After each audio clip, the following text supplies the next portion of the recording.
भारतीयों को समझना चाहिए कि असल में चल क्या रहा है। ब्राह्मण लोग रूसी तेल खरीदकर मुनाफाखोरी कर रहे हैं।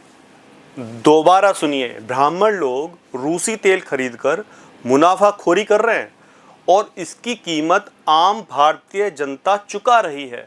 दोस्तों, ये मेरा कहना नहीं है, ये कहना है ट्रंप के ट्रेड एडवाइजर पीटर नेवारो का, यानी कि सीधा डोनाल्ड ट्रंप का ये कहना है। देश के सामने एक बार फिर बड़ी चुनौती खड़ी है दोस्तों। विदेशी ताकतें और देश विरोधी तत्व मिलकर भारत की जड़ों को कमजोर करने की कोशिश कर रहे हैं। यह वही फूट डालो राज करो की नीति है जिसे अंग्रेजों ने कभी इजाद किया था और आज भी उसी सोच को अलग अलग रूपों में हमारे देश में फैलाने का प्रयास किया जा रहा है।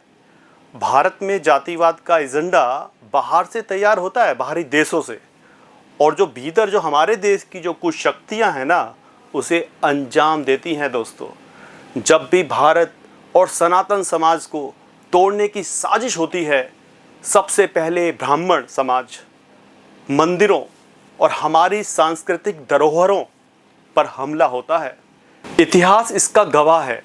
कभी आक्रमणकारियों ने, कभी अंग्रेजों ने, कभी वामपंथियों ने और आतंकवादियों ने, तो कभी मिशनरी ताकतों ने हमारे समाज को बांटने और कमजोर करने की कोशिश की है। आज वही पैटर्न दोहराया जा रहा है दोस्तों। नई नई टूल किट सामने आ रही हैं। कभी विदेशों से बयानबाजी होती है, जैसे ये डोनाल्ड ट्रंप के एडवाइज़र बोल रहे हैं।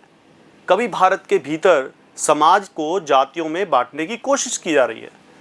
साफ है कि आने वाले समय में भारत की एकता और सनातन संस्कृति पर और भी चौतरफा हमले हो सकते हैं, लेकिन हमें ये नहीं भूलना चाहिए कि भारत की असली ताकत है हमारी एकता और हमारा सनातन मूल्यबोध। अगर कोई हमें बांटने की कोशिश करता है तो हमें और मजबूती से जुड़ना होगा दोस्तों। अगर कोई हमारी संस्कृति पर हमला करता है तो हमें अपनी जड़ों और परंपराओं पर और भी गर्व करना होगा दोस्तों।